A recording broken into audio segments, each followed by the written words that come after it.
મિત્રો, વડીલો અને માતાઓ, ભાઈઓ અને બહેનો, વધારે હું કંઈ કહીશ નહીં. અહીં ભલે ટાઈમની તો થોડી રેસની છે, સેન્સરશિપ નથી. ઘણા વક્તાઓ પોઝિટિવમાં બોલે, આપણે જરા નેગેટિવમાં જશું. ચૂંટણી શા માટે આવી? વોટ નાગજીભાઈને શા માટે આપવો છે? એમની ટીમને વિજય શા માટે બનાવવા છે? તેમ વાગડ ટીમને પરાજિત શા માટે કરવી છે એ પણ જાણવું જરૂરી છે.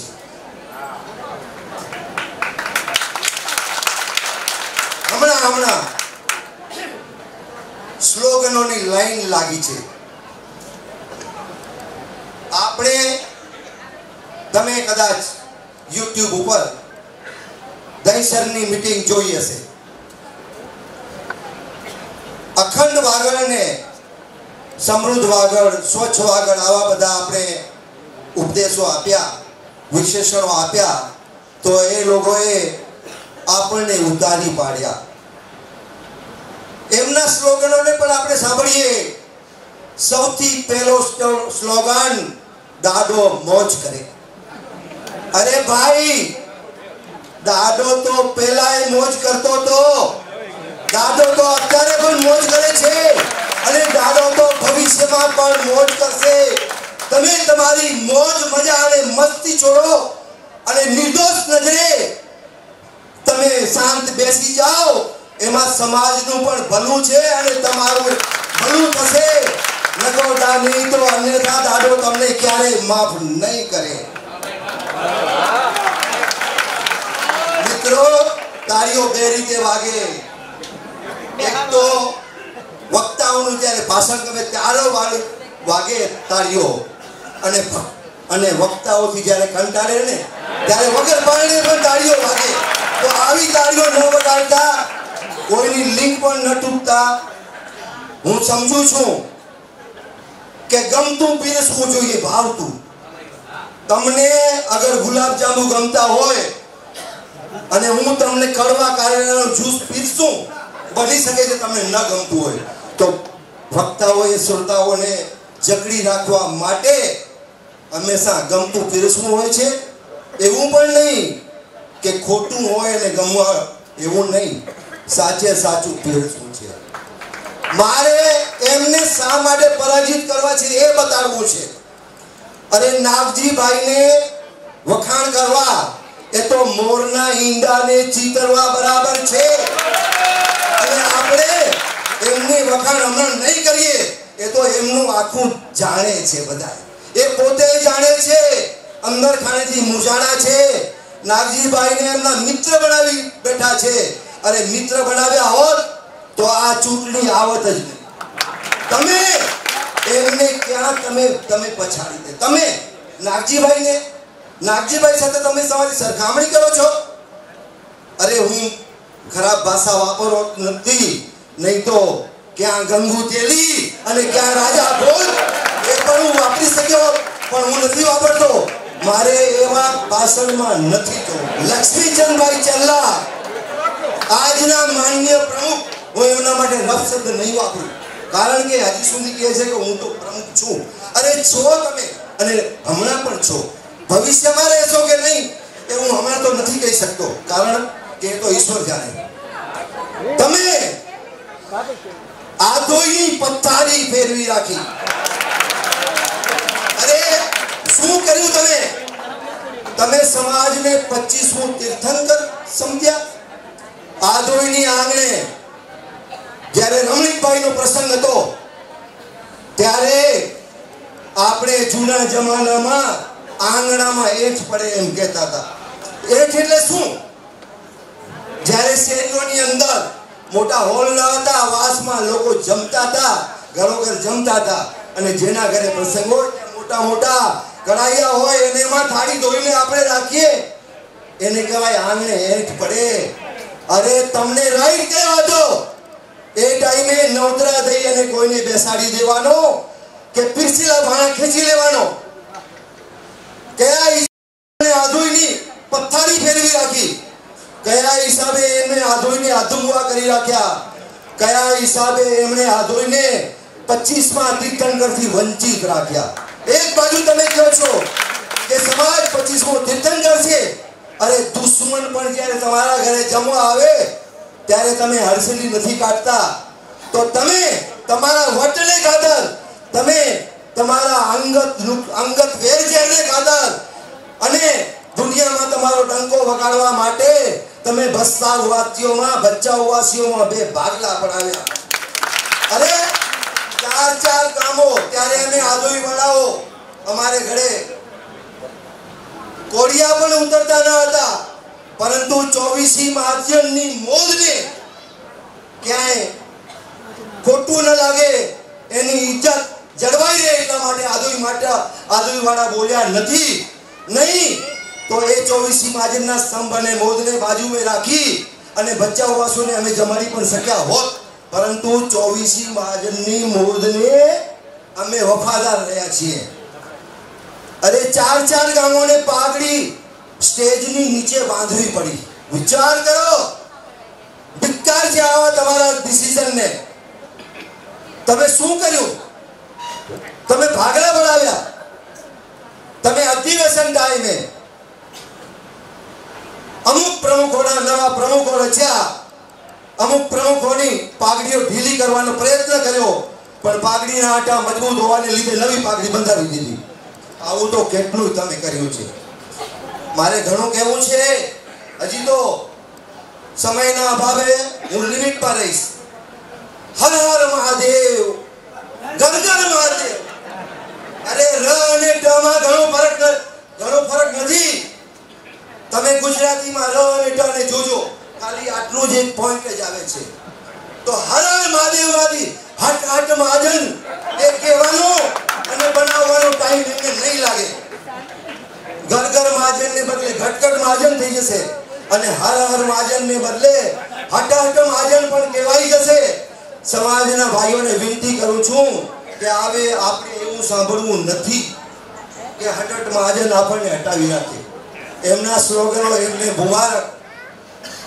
અરે ખાલી આધોઈનું અપમાન નથી કર્યું, ત્યાં 25મો તીર્થંકર તો એનું પણ એમને અપમાન કર્યું.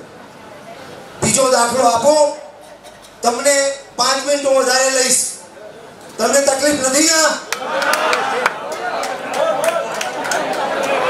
દહીસર વાળાઓએ એક સંત કાઢ્યો હતો, વિમલનાથ ભગવાનનો. 300 જણા એ સંઘમાં આવ્યા હતા દહીસરમાં. એ બલસાણામાં વિમલનાથ ભગવાનની મૂર્તિનો લગભગ ઇન્દિરાવાસી હશે તો એમને ખ્યાલ હશે અને સ્થાનકવાસીને ખ્યાલ હશે. એ મૂર્તિ જમીનમાંથી નીકળેલી મૂર્તિ હતી. આગળમાં મુસલમાન લોકો, ત્યાંના રાજાઓ આપણા મૂર્તિઓને ખંડિત કરતા ત્યારે જમીનમાં દટાયેલી હોય. અને મિત્રો, જમીનમાં દટાયેલી મૂર્તિ જ્યારે અખંડ વાર આવે ત્યારે એનામાં તેજ અનેક ગણું વધેલું હોય છે, એ તપતું હોય છે. એવી વિમલલાલ ભગવાનની ચમત્કારિક મૂર્તિ માટે કુલવર્ધન મહારાજ સાહેબ જે જયગોત્સુરીના શિષ્ય છે, એમણે પોતાનું પ્રવચન રાતમાં શરૂ કર્યું. ત્યારે આજે સ્ટેજનું સંચાલન મારા હાથમાં હતું. ત્યારે અતિથિ વિશેષ તરીકે આપણા શ્રી લાલજી કરશન કાલિયા, શ્રી કાનજી રામજી ફરિયા અને આપણા 24 મહાજનના માનનીય પ્રમુખ લક્ષ્મીચંદ ચરલા હાજર હતા. મહારાજ સાહેબ એમને આ મૂર્તિ ચમત્કારિક છે એમ લોકોને જણાવતા હતા અને ખરેખર મૂર્તિ ચમત્કારિક જ છે. ત્યાંની એ જે વલસાણા ગયા છે એમને ખ્યાલ હશે. એમણે પોતાનો વટ બતાવવા માટે, એમણે પોતાના કાંઈ પણ શબ્દો સમાજ સમક્ષ કે પબ્લિક સમક્ષ મૂકવા માટે જ્યારે એમને પ્રવચન કહેવામાં આવ્યું ત્યારે ફટ કરીને કહી દીધું કે આવી અંધશ્રદ્ધામાં હું માનતો નથી. અરે ભાઈઓ, 25માં તીર્થંકરને એમના ચમત્કાર ચાલતા હોય કે એમના ગીત ગવાતા હોય કે એમનો આપણે પૂજતા હોઈએ ત્યારે તમને રાઈટ કયો છે અંધશ્રદ્ધા કહેવાનો? હું એમને જવાબ આપવા માંગુ છું કે 24મી મહાજનનો સ્તંભ એ મંડપની અંદર બચેલા લાકડાઓનો હોય છે.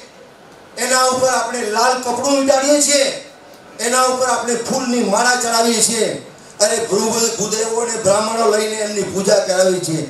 ત્યાં શ્રદ્ધા ક્યાં આવી? તમે જેમની પ્રતિષ્ઠા થઈ ગઈ છે એમને અંધશ્રદ્ધા માનો છો અને અહીં તમને શ્રદ્ધા આવે છે. તો આ બધું એ ફક્ત અને ફક્ત પોતાનો વટ પૂરો પાડવા માટે થઈ રહ્યા છે. ફક્ત નક્કી તમારે કરવું છે કે હવે તમારે શું કરવું છે. 11 વર્ષ સુધી તમે બંધોરણામાં રહ્યા છો. હવે તમારે તાજી સ્વચ્છ લેવા માટે બહાર આવવું પડશે. હું તો નાગજીભાઈને કહું છું કે તમને ખરેખર આ કુદરતના એક સંકેત છે કે તમને ઉગતો સૂરજ મળ્યો છે. અરે સવારની પોરમાં જેમના ઘરે ગેલેરી હશે, જેમને પૂર્વ દિશામાં બારીઓ પડતી હશે, અરે ઉઠતાની સાથે પહેલા આપણે બારી પાસે જઈએ છીએ અને આપણે એ સૂર્યદેવને નમસ્કાર કરીએ છીએ. એમાંથી વિટામિન પણ મળે છે અને શાંતિ પણ મળે છે. વચમાં એક વખત એક પત્રિકામાં આવ્યું, લક્ષ્મીચંદ બાબતમાં કહેવામાં આવ્યું મધ્યાહનનો સૂરજ. અરે આ જમાનાની અંદર અમે અમારા સમાજના લોકો સળગી રહ્યા છે, એમાં તમે મધ્યાહનનો સૂરજ તપાવીને હજી વધારે સળગાવવા માંગો છો. દાખલાઓ કેવા આપે છે. મધ્યાહનનો સૂરજ તપતો જ રહેશે. અરે હવે અમારે શીતળતા જોઈ છે. અને આ નાગજીભાઈ, હવે હું એમને બીજી પદવી આપું છું કે નાગજી જીને બાજુમાં મૂકીને વચમાં મણી મૂકી દઈએ. અરે નાગમણીજી જ્યાં જશે ત્યાં અંધારું હશે તો એ નાગમણી પોતાનો પ્રકાશ ફેલાવશે. એમને 200 ને 500 વોલ્ટના બલ્બની જરૂર નથી. અરે એ સળગાવેલા બલ્બના તો ફ્યુઝ ક્યારેય ઉડી જશે. પરંતુ આપણે તો એ જ્યાં સળગીને જશે ત્યાં પોતાના અંધારામાં અજવાળું ફેલાવશે. નાગજીભાઈ, તમે ચૂંટાઈને આવશો 101% નહીં કહું, 99.99 કહીશ. કારણ કે ઈશ્વર નહીં તો રિસાઈ જાય અને ઈશ્વર ઉપર થોડું છોડવું પડવે છે અમારે. તમે નાગમણી તો થઈ ગયા. નાગમણીજી જ્યાં જશો ત્યાં તમે અજવાળું ફેલાવશો. પરંતુ મારા જૂના બોર્ડિંગમાં મળેલા જેઠાલાલ હિલજી સાવડાના વખતમાં અગર કોઈ હોય તો હું તમને એટલું કહું છું કે સામખિયારીના ત્યારે હતા ચાંપસી બાપા. યાદ છે? અરે ચાંપસી બાપાનું નામ સાંભળતા હતા ને તો રાજીના રેડ થઈ ગઈ કે ચાંપસી બાપા આવે છે. યાદ છે? 50 બોર્ડિંગ વાળો. અને એ ચાંપસી બાપાને અમે સામે રેલવેના ટ્રેક સુધી સામે જતા હતા કે ચાંપસી બાપા આવી રહ્યા છે. એ ભવિષ્યમાં તમે આજે 5-10 વર્ષ પછી એ નાગજીમાંથી નાગજી બાપા થઈ જજો અને તમારા ખોળામાં અમે આનંદ આવશે. અમીરી કોઈ જે મસ્તી છે આંખોમાં, જે મસ્તી છે આંખોમાં તે સુરાલયમાં નથી હોતી. અમીરી કોઈ અંતરની મહાલયમાં નથી હોતી. અરે શીતળતા પામવાને માનવી તું કા ડોટ મૂકે છે. શીતળતા પામવાને માનવી તું કા ડોટ મૂકે છે. જે છે માના ખોળામાં તે હિમાલયમાં નથી હોતી. અરે નાગજીભાઈ, તમે માનો ખોળો બનીને રહેજો. આ સમાજના નાના બંધુઓ છે તમારા ખોળામાં શાંતિ મેળવશે. આવું તમે કરી બતાવજો. અને તમને પણ કહું છું, અમે થાણાવાસીઓ છીએ, અમને અમારું સમાન વાલું છે. આસિયામાં ધકેલવાની થાણામાં કોઈ હિંમત કરજો નહીં. થાણામાં બધી શક્તિ છે. આજથી 32 વર્ષ પહેલા મેં સમાજ રક્ષક સમિતિ બનાવી હતી અને એની સમિતિના ઉપરનો એક અખાણ હતું. સમાજ શક્તિ એટલે સમાજ રક્ષક સમિતિ એટલે સમાજને તોડનારી અને સમાજને આવડે રસ્તે બોલનારની સામે લાલ બત્તી ધરનારી સંસ્થા. અમે જરૂર પડશે તો સમાજ રક્ષક સમિતિ ફરીથી સ્થાપશું અને અગર જરૂર પડશે તો થાણા વાસીઓ બહુ મજબૂત છે. અરે થાણા વાસીઓ 24 ગામનું બનેલું છે. એ મિની મહાજન સ્થાપતા પણ વાર નહીં લાગે અને ત્યારે થાણા વાસીઓ અમે કાજ કરાવી શકું. એ ટાઈમ નાગજી બાપા નહીં આવવા દે એની મને ભરોસો છે. પરંતુ કહી દઉં છું કે થાણા વાસીઓ અમે નબળા નથી. અમે લોકોને તમે હાસ્યમાં ધકેલવાની કોઈ પણ કોશિશ ન કરજો. થાણા એટલે તમે શું સમજો છો? પહેલા હતું છોકરી દેવી હોય તો નમી અમે બોલતા હતા થાણામાં રહે છે દેવી કે નથી. હવે આ જમાનો નથી. અરે આખા ઇન્ડિયાનું સ્માર્ટ સિટી થાણા જાહેર થવાનું છે અને આ થાણાવાસીઓનો અવાજ છે. લક્ષ્મીચંદભાઈ તમે 38% અટકી જશો અને નાગજીભાઈના 62% બોમ્બ ફૂટશે. હું તમને એટલા માટે તમને આ ફિગર આપું છું.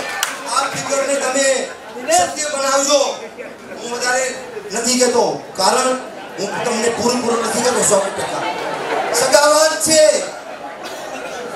મુખવાદ છે, કામવાદ છે, હજુરિયાવાદ છે. આ બધી વાતોમાં આપણે અટકાઈ ગયા છીએ. એટલે હું નહીં કહું કે 100% અમે તમને જીતાડશું, પરંતુ 62% અને 38% આ શબ્દ યાદ રાખજો. બની શકે એનાથી ઊંચે પણ જાય પણ એનાથી નીચે નથી જવાનું. વાગડ ટીમ ને અખંડ વાગડ 100% આગળ વધવાની છે. લક્ષ્મીચંદભાઈ તમે તમારી બેફામ ભાષાઓ જે વાપરી રહ્યા છો એનો ઉપયોગ ઓછો કરો. તમે એક કામ બહુ સારું કર્યું. ચોથી માનો રોટલો ખરેખર એમણે આદોઈમાં ચોથી માનો રોટલો ચાલુ કર્યો એ અમને બહુ જ ગમ્યું છે. એમને 100 સલામ છે. પરંતુ હવે લક્ષ્મીચંદભાઈ આદોઈના રોટલે જઈને બેસી જાઓ અને ત્યાં તમારા સેવાની જરૂર છે. તમારા સેવાની જરૂર અહીં હતી. અમે એ સવાલ લીધી છે. 11 વર્ષમાં તમે બહુ સારી રીતે અમને શાંતિ પમાડી છે તો અમે જોઈ લીધું છે. હવે જ્યારે સાપ પણ પોતાની કાંચડી બદલે છે, સાપની જ્યારે તાકાત ચાલવાની તાકાત ધીમી થઈ જાય ને કેટલી 10%, ત્યારે પોતાની કાંચડી બદલે. કારણ કે સાપને કરોડો પગ છે, જેમ ચામડીના જેટલા પોઈન્ટ એટલા પગ હોય છે. તો તમે રાજા મહારાજાની રીતે લક્ષ્મીચંદભાઈ 11 વર્ષ સુધી રાજ કર્યું. હવે તમે જ્યારે બીજા 5 વર્ષ માંગો છો એના કરતા તમે સાપની કાંચડીની જેમ કાંચડી બદલો અને સાઈડમાં બેસી રહો. થોડું કામ અમને પણ કરવા દો.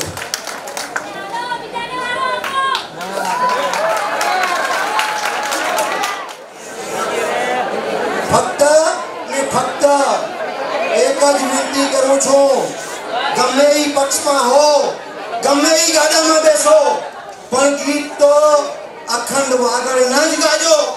એના સિવાય ગીત બીજાના ગાજો નહીં. તમને 28 તારીખે બધું જાણવા મળી જશે. માફ કરજો વધારે બોલાઈ ગયો, કોઈને મન દુઃખ થયું હોય તો મિચ્છામી દુક્કડમ કરી લઉં છું અને મારું અહીં વિરામ લઉં છું. Thank you very much.